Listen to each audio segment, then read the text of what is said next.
So we come to rule 7. Low consumer inflation is an indispensable requirement for steady growth. Growth country की बहुत severely impact होती है अगर inflation manageable नहीं रह पाता है. Now what is the benchmark he is given author? He is given for emerging economies it is around 6% and for rich economies it's around 2%. अगर इन्फ्लेशन लो रहता है और मैनेजेबल इसके नीचे रहता है then the country can expect कि long run of economic growth.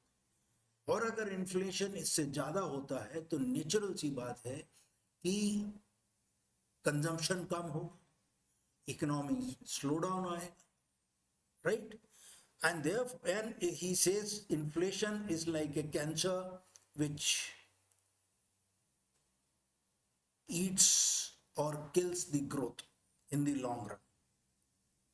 Now we come to rule 8. Does the country feel cheap or expensive? So what aspects need to be looked into?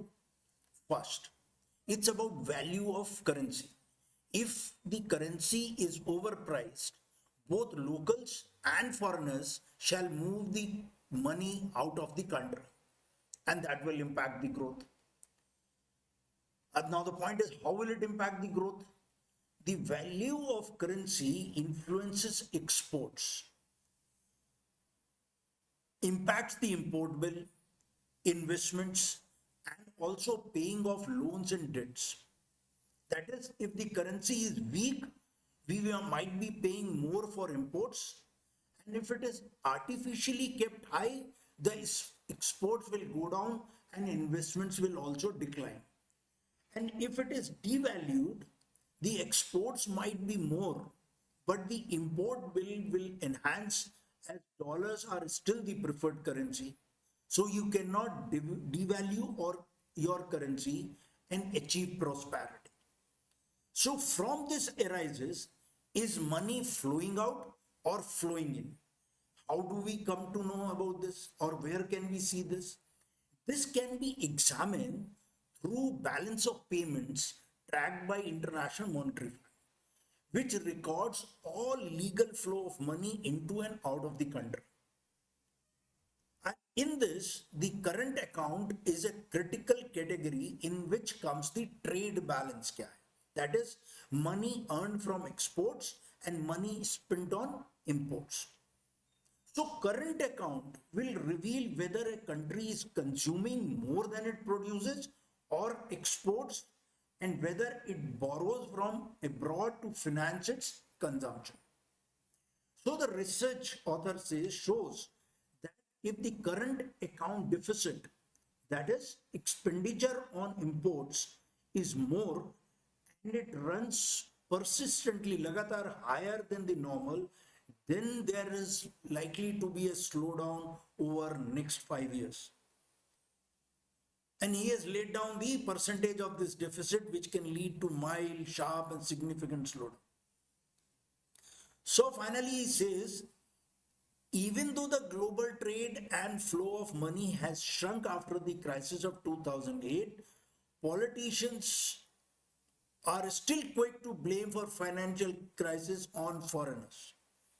ये लागू होता है principal 2 में भी कि कौन सा लीडर उस वक्त स्टेलमेट के दौरान who is hanging on to power on through dole subsidies and hyper nationalism, right? So those leaders are very quick.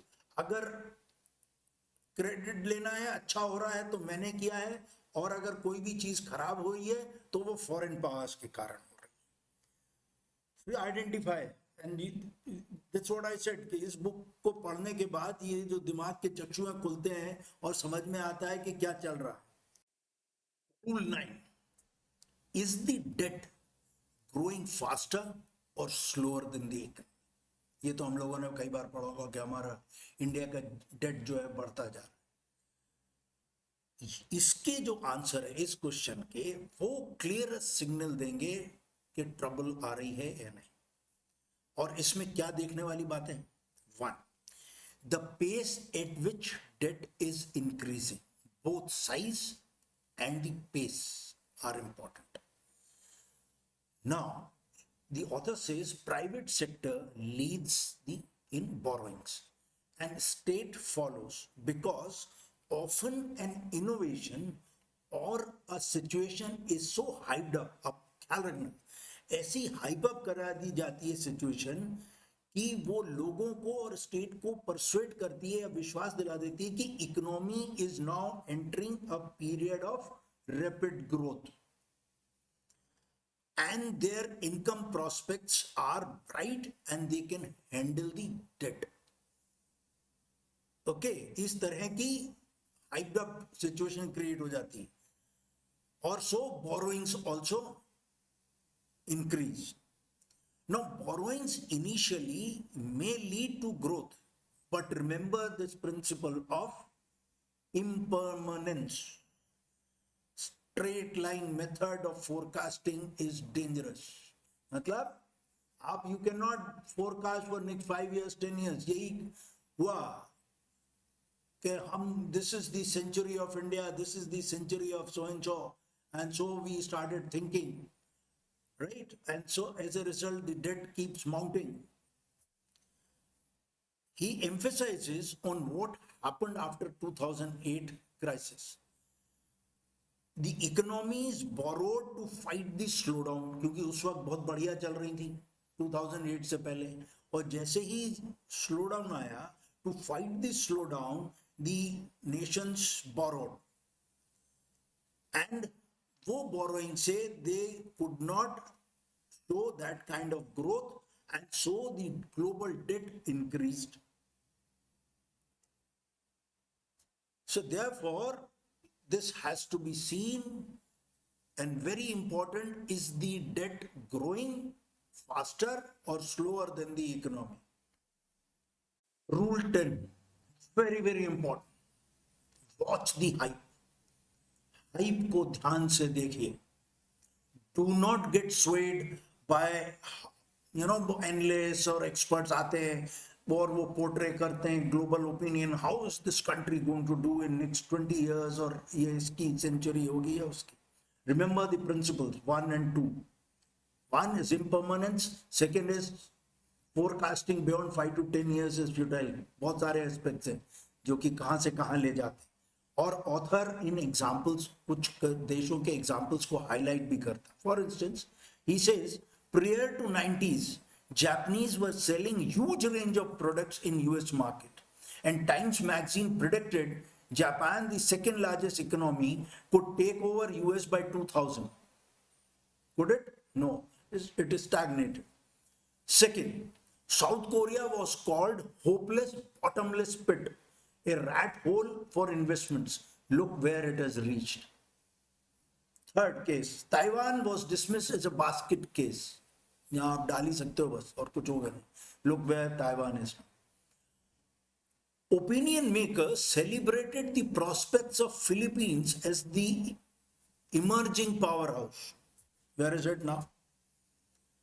So countries that are cold in one decade do not necessarily stay cold the next.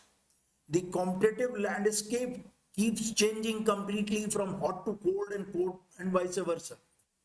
So do not go by these hypes. Look at these 9 rules carefully, right? अपने आप ही समझ में आने लगेगा कि हम किस दिशा में जा रहे हैं, हमारी इकोनॉमिक हेल्थ कैसी है, right? और we will be able to examine कि प्रोपेगेंडा क्या है और ट्रुथ क्या है. Now can we apply these rules and assess where our country and economy is moving? Is the leader getting stale and so using doles and populist measures and hyper nationalism to remain in power? Are we setting up factories? Are the people getting skilled? How is the current account deficit? How is the inflation? What is the condition of our cities? Are they creaking or booming? And their infrastructure is improving. Government कहाँ spend कर रही है? Is the private sector spending? ये सारे rules अगर हम ये सब चीजें देखेंगे तो हमें समझ में आने लगेगा कि 2047 में हम क्या विकसित होंगे। Thank you, please read this book. जय हिंद।